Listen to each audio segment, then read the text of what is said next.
നമസ്കാരം, ബിന്ദുവാണെങ്കിൽ ഞങ്ങളിന്ന് പുറത്ത് പോകാൻ തീരുമാനിച്ചു വൈകുന്നേരം ഫുഡ് കഴിക്കാനായിട്ട്. അന്നേരം പോണേക്കര വഴിയാണ് പോയത്.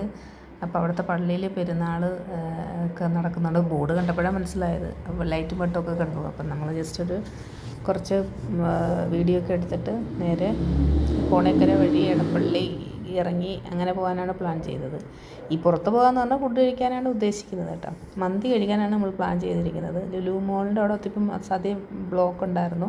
അതിന് എത്ര വന്നാലും മെട്രോ റെയിൽ വന്നാലും അവിടെയൊക്കെ ആ ഭാഗമൊക്കെ നല്ല ബ്ലോക്കാണ്. അപ്പോൾ അത് ബ്ലോക്ക് കഴിഞ്ഞ് നമ്മൾ കുഴിമന്തി കഴിക്കാനുള്ള സ്ഥലം എന്ന് വെച്ച് കഴിഞ്ഞാൽ അറേബ്യൻ പാലസ്, എടപ്പള്ളി ഭീമയുടെ സൈഡിൽ കൂടെയുള്ള റോഡിലാണ് ഈ അറേബ്യൻ പാലസ്. അത്യാവശ്യം മന്തിക്ക് പേര് കേട്ട സ്ഥലമാണെന്ന് പറയപ്പെടുന്നത്. ഞാൻ കഴിച്ചിട്ടില്ല, പറയപ്പെടുന്നത്.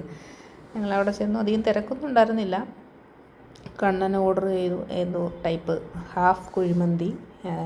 അങ്ങനെ ആദ്യമേ ഒരു സ്റ്റാർട്ടർ എന്ന നിലയിൽ സൂപ്പാണ് കൊണ്ടുവന്നത്. ഇത് ഇൻക്ലൂഡഡ് ആണ് കേട്ടോ. ഈ മന്തി പറയുമ്പോൾ അതിന് ഇൻക്ലൂഡഡ് ആണ് ഈ സൂപ്പ്. ഞാൻ കഴിച്ചു. ചൂടുണ്ടായിരുന്നു. നല്ല തൊണ്ടയ്ക്ക് ഇഷ്യൂസ് ഉള്ളതുകൊണ്ട് അത് എനിക്ക് കുഴപ്പമില്ലായിരുന്നു. അവൻ വഴി ജസ്റ്റ് 1-2 സ്പൂൺ കഴിച്ചിട്ട് മാറ്റി വെച്ചു. അത് കഴിഞ്ഞിട്ട് അവർ മന്തി കൊണ്ടുവന്നത്. പക്ഷേ നിർഭാഗ്യവശാൽ എനിക്ക് ആ മന്തി അത്ര ഇഷ്ടപ്പെട്ടില്ല. ചിലപ്പോൾ നമ്മൾ ചൂസ് ചെയ്ത ടൈപ്പ് വേറെ ആയതുകൊണ്ട്, മസാല വേറെ ആയതുകൊണ്ടായിരിക്കും. മൊത്തത്തിൽ ഒരു പുളിരസമായിരുന്നു. എങ്ങനെയോ ഞാൻ കഴിച്ചു.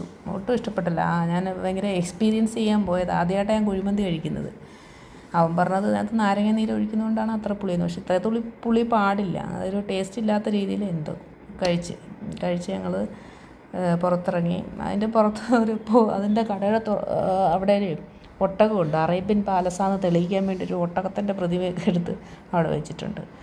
അതൊക്കെ ഒന്ന് ഫോട്ടോ ഒക്കെ എടുത്തിട്ട് ഞങ്ങൾ വീട്ടിലേക്ക് പോന്നു.